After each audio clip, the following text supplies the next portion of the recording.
সকলে আৰু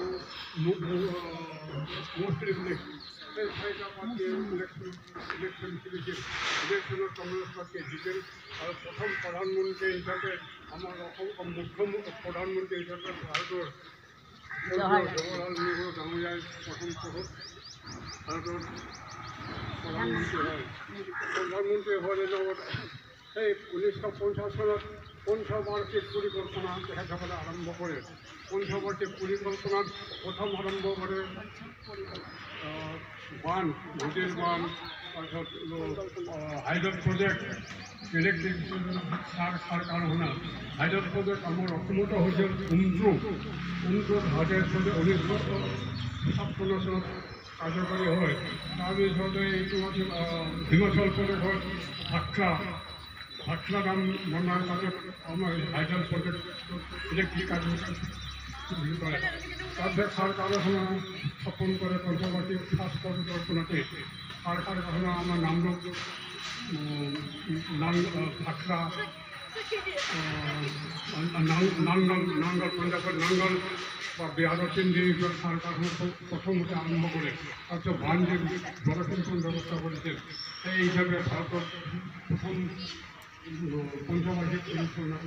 তাৰপিছতে চাইনা এগ্ৰিগেশ্যন হ'ল। চাইনা এগ্ৰিগেশ্যন পিছত ভাৰতত সমস্যা আহিল। চাইনা আমাৰ বন্ধুৱে আছে। দলে দামৰ কাৰণে চাইনাবিলাকে আমাৰ ভাৰতৰ স্থাপন কৰে।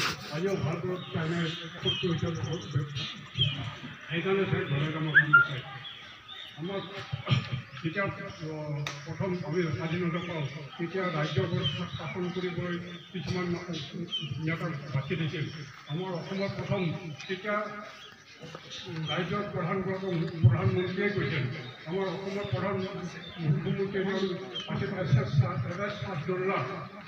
এছাদুল্লাহ। মই কৰিছিলোঁ বিস্ময়ত কৰিছিলোঁ এছাদুল্লাহ এটা ৰাস্তা আমাৰ ইয়াতে আছে গুৱাহাটীত।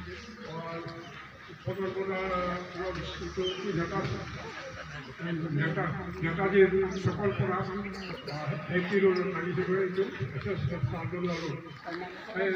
গতিকে আমাৰ অসমৰ প্ৰথম প্ৰাইম মিনিষ্টাৰ আছিল এছাদুল্লাহ। তাৰপিছত যেতিয়া ইলেকশ্যন হয়, ইলেকশ্যনৰ পিছত আমাৰ হেৰি কৰে গোপীনাথ বৰদলৈ প্ৰথম ইলেক্টেড হয় আৰু অসমৰ প্ৰথম মুখ্যমন্ত্ৰী হিচাপে গোপীনাথ বৰদলৈ আমাৰ অসমত শাসনখন লয়। তাৰপিছতে আমি চলি আছোঁ। স্বৰাজ্য দিৱসটো এটা পাৰ্টিলৈ নহয়, এইটো এটা উৎসৱ, জাতীয় উৎসৱ। গতিকে ইয়াত কোনো পাৰ্টি ইহঁতে থাকিব নোৱাৰে। গতিকে আপোনালোকৰ সকলোকে এইখিনিকে কৈ আপোনালোকৰ নমস্কাৰ জনালোঁ। ধন্যবাদ।